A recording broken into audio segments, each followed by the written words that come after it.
안녕하세요. 오미라의 이민법 따라잡기에서 코로나19 관련 뉴스를 전해드리겠습니다. 캐나다에도 첫 코로나19 환자가 보고되었던 작년 1월 이후 어느새 1년의 시간이 지났습니다. 캐나다 내 하루 신규 확진자 수가 8,000명까지 달했던 지난 연말은 시 상황이 다행히 최근에는 4,000명대로 감소하였습니다. 국가별로 백신 접종이 수립되어 가면서 지긋지긋한 팬데믹의 끝을 기대했지만 영국, 남아공, 브라질 등지에서의 변종 바이러스의 출현으로 각국이 긴장감을 놓지 않고 있습니다. 이에 맞춰 캐나다 정부는 2021년 1월 말 다소 강화된 캐나다 입국 제한 대책을 발표하였습니다. 어떤 내용인지 함께 볼까요? 캐나다 국내에 거주하는 내국인의 해외여행, 휴양지 여행을 우선 타겟으로 수립된 대책으로 볼 수 있는데요. 대표적인 캐나다 항공사와 캐나다 정부는 대표적인 휴양지가 위치한 멕시코와 카리브해 국가로의 국제 항공편 운항을 2021년 1월 31일부터 4월 30일까지 잠정 중단하기로 합의하였습니다. 이에 더해서 동부시간 기준의 2021년 2월 3일 자정부터 국제선 공항을 밴쿠버 국제공항, 토론토 피어슨 국제공항, 캘거리 국제공항, 그리고 몬트리올, 트위도 국제공항의 4군데로 축소 지정하게 됩니다. 또한 기존의 국제선을 통한 캐나다 입국자에게 요구하였던 항공기 탑승 72시간 전에 코로나19 음성 확인서 이외에도 국제공항에서의 코로나19 현장 검사가 실시될 것으로 발표하였습니다. 기존에는 캐나다 내에 자택이 있는 입국자의 경우 바로 자택으로 돌아가 14일간의 자가격리를 하도록 한 바 있죠. 하지만 앞으로는 캐나다 정부에서 지정한 호텔에서 최소 3일간 자비로 자가격리를 하도록 의무화된 점이 큰 변화라고 할 수 있습니다. 캐나다 입국 후 시행한 코로나19 검사 결과 음성 확인을 받게 되면 3일간 묵었던 지정 호텔을 떠나 원래의 목적지로 이동할 수 있습니다. 하지만 양성 결과가 나온 확진자는 캐나다 정부에서 마련한 확진자 수용 시설에 격리됩니다. 여기서 발생하는 비용은 입국자 개인의 부담이며 1인당 약 2,000불의 비용이 소요될 것으로 캐나다 정부는 예상하고 있습니다. 정부 지정의 호텔 리스트나 정확한 비용 및 진행 절차 등에 대해서는 빠르면 수일 또는 수주 내에 발표가 될 것으로 보입니다. 작년 3월부터 현재에 이르기까지 캐나다 정부는 코로나19 팬데믹으로부터 캐나다 공중보건을 보호하기 위해 캐나다 내국인에게 필수 여행이 아닌 여행에 대해서 최소화할 것을 독려하고 있습니다. 하지만 외국인인 경우 캐나다에 입국하고자 할 때는 어떤 규정이 적용이 될까요? 코로나19 팬데믹 하에서 외국인은 캐나다 정부에서 정한 외국인 입국 규정에 따라 적합하다고 여겨지는 경우에만 선별 입국이 가능한 상황입니다.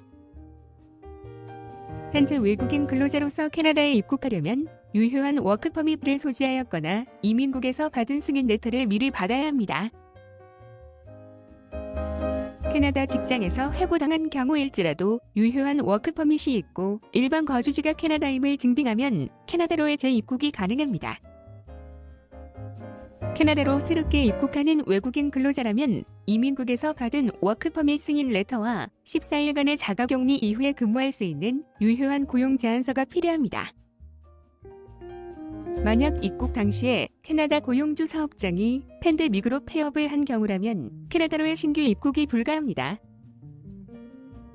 한편 유학생 신분으로 캐나다에 입국하려면 유효한 스터디 퍼밋이 있거나 또는 이민국의 승인 레터를 받은 경우여야 합니다. 여기에 입학하고자 하는 학교가 검증된 코비드19 준비를 갖춘 학교 리스트에 포함되어 있어야 하죠. 또한 유학생 본인 및 함께 입국하는 가족의 캐나다 내 정착 자금이 충분한지 증빙할 수 있어야 합니다. 단순 방문자의 경우 유효한 전자여행 허가가 있더라도 이민국의 사전 승인이 없이는 캐나다로 입국하지 못하도록 금지되어 있습니다. 하지만 캐나다 시민권자이나 영주권자의 직계 가족인 경우 별도의 사전 승인이 없이도 15일 이상의 캐나다 방문이 가능합니다. 여기서 말하는 직계 가족은 배우자나 사실혼자, 21세 미만의 동반 자녀, 부모님이나 양부모님 등이 포함됩니다. 입국할 때는 캐나다 시민권자이나 영주권자인 가족이 캐나다 여권이나 영주권 카드 등과 직계가족 관계를 증빙하는 서류 등으로도 입국이 가능합니다. 한편 확대된 대가족 구성원인 경우에도 캐나다 입국이 가능합니다. 그 대상은 캐나다 시민권자나 영주권자의 연인 1년 이상 사귄 18세 이상자의 경우 22세 이상의 자녀, 이복 관계 포함하는 형제자매, 그리고 조부모님 등이 포함되는데요. 외국인이 정확히 누구와 연관성이 있는지에 따라 더 입국 가능자는 확대될 수 있습니다. 이 경우에는 직계가족의 입국보다는 까다로운데요. 대가족 구성원으로서의 외국인이 캐나다에 입국하려면 캐나다 시민권자나 영주권자, 그리고 입국하려는 외국인 가족이 이민국 양식을 작성하고 공증을 받아야 합니다. 그리고 이민국 웹폼을 통해 사전 입국 승인을 신청한 후 이에 대한 결과서를 받은 후에 캐나다 입국 계획을 잡는 것이 좋습니다. 그렇다면 캐나다의 워크퍼밋, 스터디퍼밋과 같은 임시 거주자로서 거주하는 외국인의 직계가족의 경우에는 어떻게 될까요? 이런 경우에는 사전 승인을 받아서 캐나다로 입국할 수 있습니다. 해당 직계가족이 미국을 통해 입국하는 경우 별도의 사전 승인이 없이 전자여행 허가만 갖고도 캐나다 내 임시거주, 가족과 함께 살고자 하는 필수적인 여행 목적을 증빙함으로써 입국이 가능하기도 합니다. 하지만 한국에서 캐나다로 입국하는 경우에는 유효한 전자여행 허가가 있는 상태에서 이민국의 사전 승인을 별도로 받아야만 항공기 탑승이 가능합니다.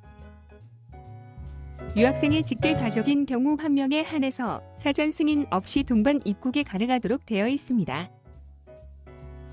하지만 이 경우에는 유학생의 캐나다 정착을 돕는 등의 필수적인 목적이며 함께 생활할 수 있는 충분한 정착 자금이 있음을 잘 증빙하면서 입국하여야 합니다.